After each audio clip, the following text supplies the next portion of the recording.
મુટેડીમાં ભગવાન યાજ્ઞવલ્કલ વેદ સંસ્કૃત મહાવિદ્યાલયના નૂતન સંકુલનું મુખ્યમંત્રીના હસ્તે ભવ્ય ઉદ્ઘાટન। સાબરકાંઠા જિલ્લાના મુડેટી ખાતે ભગવાન યાજ્ઞવલ્ક્ય વેદ સંસ્કૃત મહાવિદ્યાલયના નૂતન સંકુલનો ત્રિદિવસીય ઉદ્ઘાટન સમારોહ મુખ્યમંત્રી ભૂપેન્દ્ર પટેલની ઉપસ્થિતિમાં આધ્યાત્મિક માહોલમાં યોજાયો હતો। આ અવસરે શારદા પીઠાધીશ્વર જગતગુરુ શંકરાચાર્ય સ્વામી શ્રી સદાનંદ સરસ્વતીજી મહારાજ આશીર્વાદ આપવા પધાર્યા હતા। આ પ્રસંગે ભગવાન યાજ્ઞવલ્ક્ય વેદ તત્વજ્ઞાન યોગાશ્રમ ટ્રસ્ટ દ્વારા મુખ્યમંત્રીનું સદ્ધર્મ સમાજ સેવા રત્નથી સન્માન કરવામાં આવ્યું હતું। મુખ્યમંત્રીએ જણાવ્યું હતું કે આ સંસ્કૃત મહાવિદ્યાલય માત્ર એક સંસ્થા નહીં, પરંતુ વૈદિક પરંપરા, સનાતન જ્ઞાન અને ભારતીય સંસ્કૃતિને ઉજાગર કરતું પવિત્ર ચેતના કેન્દ્ર બનશે।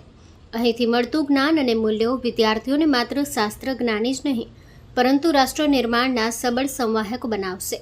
જગતગુરુ શંકરાચાર્ય સ્વામી શ્રી સદાનંદ સરસ્વતીજી મહારાજે જણાવ્યું હતું કે સંસ્કૃત એ ભારતીય સંસ્કૃતિ, સંસ્કાર અને આધ્યાત્મિક જ્ઞાનનો પ્રાણ છે અને આ નૂતન સંકુલ આવનારી પેઢીને વૈદિક જ્ઞાન સાથે વિશ્વમાં ભારતીય સંસ્કૃતિનો પ્રકાશ ફેલાવવાનું કાર્ય કરશે। આ કાર્યક્રમમાં રાજ્યમંત્રી પીસી બરંડા, ધારાસભ્યો, ટ્રસ્ટીઓ, પદાધિકારીઓ, આમંત્રિતો અને વિદ્યાર્થીઓ મોટી સંખ્યામાં ઉપસ્થિત રહ્યા હતા।